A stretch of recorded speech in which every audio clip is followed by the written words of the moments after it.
Le 24 avril dernier, vous pouviez entendre sur Radio France, France Culture, un court reportage de plus de 4 minutes sur le nouvel âge d'or de D&D, à savoir Dungeons and Dragons. Bon, j'ai l'impression que je vais encore me faire reprocher mon accent anglais, mais quelque part, je vous comprends, hein, il est vraiment catastrophique. Aussi pire que ma prosodie en français. Bon, pour en revenir à ce reportage, il est maintenant disponible sur le site radiofrance.fr, à la fois en format écrit et en format audio. Et ce dernier, il est plutôt intéressant parce qu'il va tenter d'expliquer ce nouvel âge d'or au travers de 3 axes.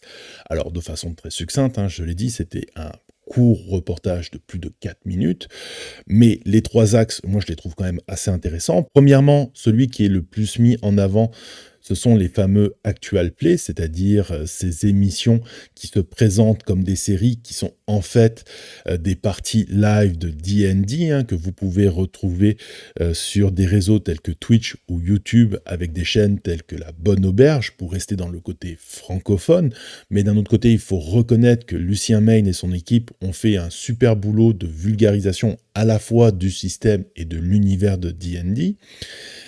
Ensuite, le deuxième axe qui est mis en avant, c'est la montée de la popularité de la fantasy, que certains, comme l'historien médiévaliste William Blanc, co-créateur d'un colloque intitulé « Vous êtes dans une auberge », retour sur 50 ans de jeux de rôle, qui fait remonter cette dernière au succès de la trilogie du Seigneur des Anneaux de Peter Jackson.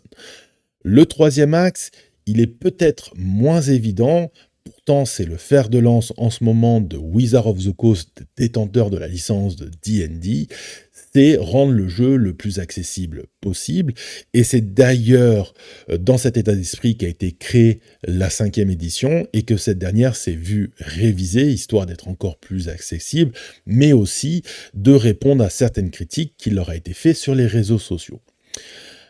Alors, on pourrait rajouter bien d'autres axes pour expliquer ce nouvel âge d'or du jeu de rôle, mais il y en a un qui est assez intéressant, qui va être cité essentiellement par les connaisseurs de cet univers qu'est le jeu de rôle et les amateurs de ce dernier, c'est l'OGL.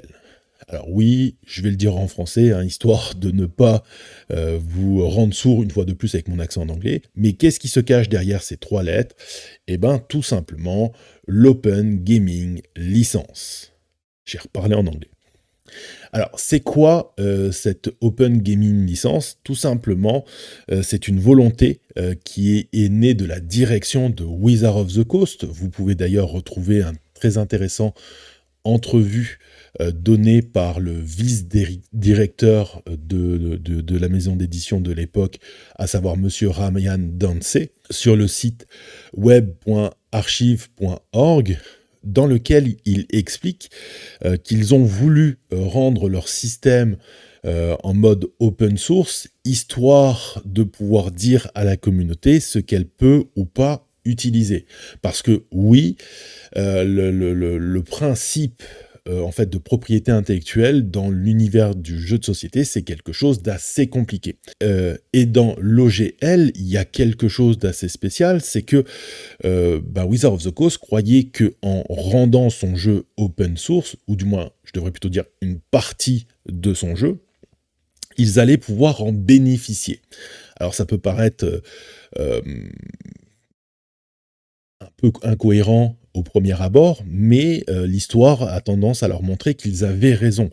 Parce qu'ils ont tout simplement créé ce fameux OGL, histoire de pouvoir dire aux créateurs, vous pouvez utiliser notre système de D20, vous pouvez utiliser certaines de nos classes, certains de nos monstres, il y en a certains qui restent sous notre propriété, et c'est normal, vous ne pouvez pas utiliser le Beholder, ça appartient à Wizards of the Coast. Mais d'une certaine façon, ça permettait d'augmenter la popularité de Donjons et Dragons et d'amener plus de gens à jouer avec ce système, mais pour Wizards of the Coast, c'était aussi une source intarissable de correctifs de leur propre système, et ça leur a permis de pouvoir améliorer ce dernier. Ça leur a aussi permis alors certains vont voir ça plutôt d'une façon négative, de se créer leurs principaux concurrents. Parce que Pathfinder a longtemps utilisé ce fameux OGL. Et si aujourd'hui ils veulent créer leur propre open source, ce n'est pas pour rien, hein, c'est parce qu'ils savent très bien d'où vient leur succès. Bon, il faut savoir que cette OGL, pour certains, c'était aussi ce qui, il y a un an de ça, aurait dû causer la fin de l'âge d'or de D&D. Oui, parce qu'il y a un an de ça, Wizards of the Coast annonce qu'ils veulent mettre à jour ce dernier, et comme ils appartiennent à Hasbro, eh ben ça suscite tout un tas de théories basées sur des faits qui se sont avérés vrais et d'autres qui se sont avérés être des fake news. Et ça pourrait même être un cas d'école à utiliser dans les universités pour étudier le système des fake news. Ouais, parce que il y a beaucoup de choses qui ont été dites.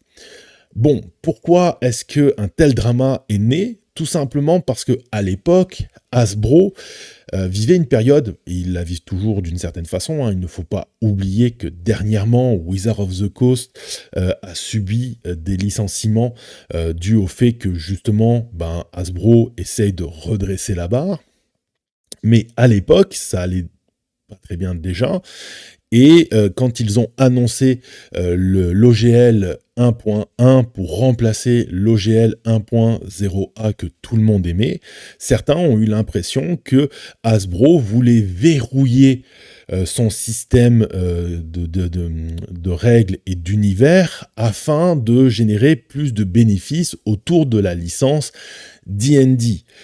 Sauf que quand la version 1.1 a été publiée, on s'est rendu compte que tout n'était pas aussi noir que les gens le pensaient. Alors il y avait des points qui irritaient encore la communauté, mais surtout cette version 1.1 s'est vue accompagnée d'un questionnaire qui demandait justement aux créatifs qui utilisaient l'OGL ce qu'ils pensaient de cette version.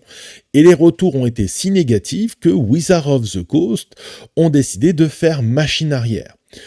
Ce qui est plutôt intéressant. Et à l'heure actuelle, ils semblent vouloir continuer dans la direction qu'ils ont pris, c'est-à-dire laisser justement l'OGL 1.0 en vie et tout simplement produire de nouveaux documents qui s'intitulent les SDR. C'est un espèce de gros document qui agit un peu comme une encyclopédie qui définit tout ce qui est libre de droit et qui le différencie de ce qui est propriété intellectuelle de Wizards of the Coast. Et comme je vous l'ai dit tout à l'heure, ils ont l'intention de retravailler leur système pour le rendre encore plus accessible, hein, avec des ouvrages révisés qui devraient sortir, si je ne dis pas de bêtises, début 2025. Ils vont s'accompagner d'une version 5.2 de ces documents, histoire de pouvoir permettre à la communauté de continuer à utiliser leur open source. Alors, toutes ces informations, vous pouvez les retrouver sur le site d'Icebreaker avec des articles très intéressants, mais surtout, cela nous montre deux choses. De un, oui, la communauté peut avoir un impact sur des grosses structures telles que Wizards of the Coast, mais surtout, par moment, il faut faire attention, hein, parce que quand on entend que certaines structures font certains moves, on peut avoir tendance à s'enflammer et à paniquer, alors que c'est pas un loup, c'est juste un chiot. Alors, je suis pas en train de dire que Hasbro n'avait pas les intentions que certains leur prêtaient. Non, je suis juste en train de dire que la finalité de l'histoire nous montre que c'était pas aussi verrouillé que certains l'affirmaient, et ce n'était pas la fin du jeu de rôle. La preuve, hein, D&D est toujours dans son âge d'or. Je dis juste que par moment, quand on voit certaines news, faudrait les prendre avec un petit peu plus de modération. Bon, pour terminer cet épisode, je vous propose une over the top, hein, pour ceux qui auront la référence, et histoire de finir dans une ambiance un petit peu plus fun, on va parler de 3 futures sorties. La première, c'est une localisation qui a été annoncée sur le site de AEG pour leur jeu Let's Go to Japan, que j'ai pu tester dans sa version originale, et qui est à la fois plutôt cool et plutôt beau, avec un système de cartes vraiment fascinant. C'est un jeu dans lequel il y a des mécaniques de sélection d'actions, de drafting, de collection, et bah, ça va arriver en français, donc je vous recommande de faire une partie et de vous faire votre propre avis sur ce titre. Moi, bah, je vais le retenter parce que j'ai plutôt aimé mon expérience. Bon, du côté anglais, il faut savoir que si vous êtes un fan de Robo Rally, le célèbre jeu de course et de programmation de Richard Garfield, eh ben, il va avoir droit à son édition 30e anniversaire, hein, et cela même si l'année dernière, il avait déjà eu droit à une version revisitée. Bon, par contre, hein, vous allez constater que le ticket d'entrée est plutôt cher, et c'est dû au fait que cette version 30e anniversaire, c'est surtout une grosse version de luxe avec plein de matériel, hein. Allez faire un petit tour sur le site de Renegade Game, hein, vous allez voir tout ce qu'il y a dans la boîte. Pour terminer, je vais finir avec une news que je dédicace à Monsieur Alain. C'est tout simplement une extension qui a été annoncée sur le site Board Game Geek pour le jeu White Castle, qui devrait s'intituler Matcha, et qui, bah, comme son nom l'indique, hein, tourne autour de la cérémonie du thé. Et ce que l'on peut lire, parce qu'il n'y a pas énormément d'informations, hein, il y a juste un tout petit texte, mais c'est que cette extension va essentiellement amener un nouveau lieu qui va interagir avec le château et vous permettre de marquer beaucoup plus de points de victoire. Ouais, parce que Château Blanc, c'est un jeu à points de victoire comme ben, la quasi-totalité des jeux de société. Sur ce, je vous souhaite bonne continuité.